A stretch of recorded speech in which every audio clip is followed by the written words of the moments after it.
Hi, and welcome to the program.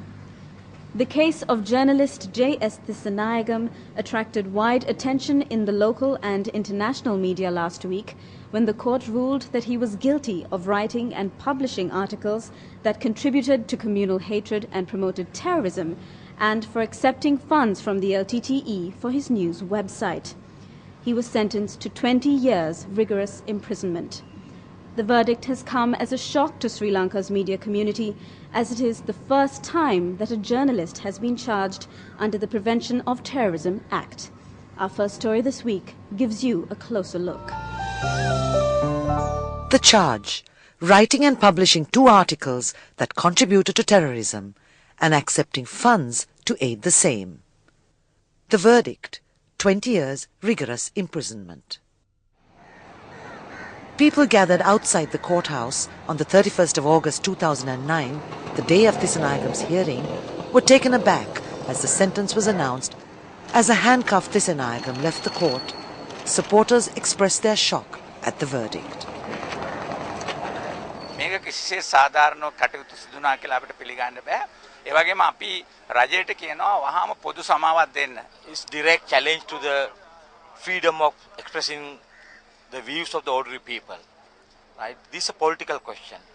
I mean, in general, if you read the singular papers, there are many things, more worse things has written many other newspapers.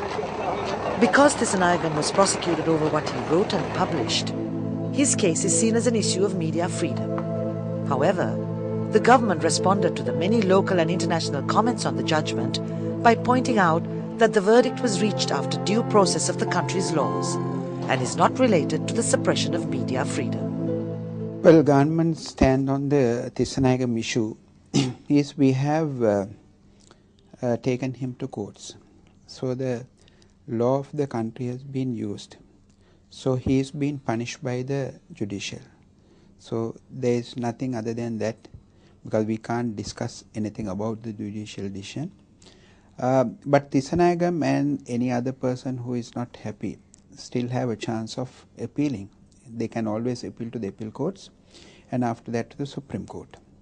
The government arrested Tissainayagam and we were able to prove that he had links with the LTT and also the articles written against the government or to tarnish the country's image was proved in court, so court has given a judgment. Whether it's a journalist or any other citizen should know what the law is in the country and they must work according to the law of the country.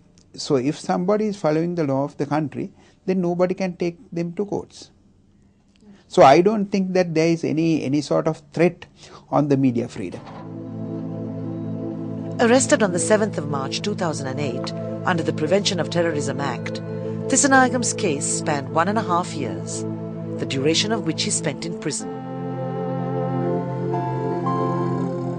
His final sentence was imposed on 3 counts: conspiring to edit, print and distribute the Northeastern Monthly magazine from the 1st of June 2006 to the 1st of June 2007, collecting money to run the magazine and thereby furthering the cause of terrorism, and for inciting communal feelings by editing, printing and distributing the magazine. Tissainayagam is the first journalist to be arrested under the Prevention of Terrorism Act, which was first enacted as a temporary law in 1979 but made permanent in 1982. Since then, this draconian law, which gives the police broad powers to search, arrest and detain suspects, has remained entrenched in Sri Lanka's justice system for the past 30 years. The government is adamant that journalism should not be a foil for terrorism. But there are those who feel that Tissa's arrest was just the opposite. Charges of terrorism being used as an excuse to arrest a journalist purely because he voiced dissent. I cannot criticize the judgment as it was delivered by the court of law. But I am here trying to focus more on the law and its application in Sri Lanka. Tissainayagam was convicted under Prevention of Terrorism Act and also under emergency regulations.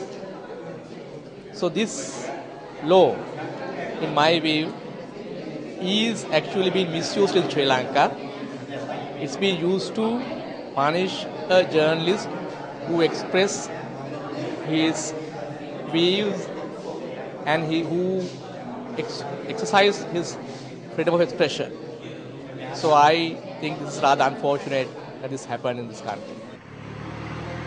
Lawyers, journalists and civil society activists came together just days after Tissanayagam's verdict was announced to discuss what his landmark case would mean for the larger picture of media freedom in Sri Lanka. Of course, the freedom of expression has limitations, but under the international human rights law, these limitations have clearly mentioned. These limitations cannot actually impose in a way that hinders the exercise of the actual right. So in our view, this law is being used in this country to hinder the practical exercise of the freedom of expression. Since Tissanayagam's arrest early last year, concerned citizens held many protests, demonstrations and vigils, not only in aid of his case, but also in support of other media persons who have consistently been threatened, abducted and assassinated for holding critical or dissenting views. Tissanayagam's hearing and conviction has once again raised questions amongst the media community in Sri Lanka, that the war against journalists may not be over yet.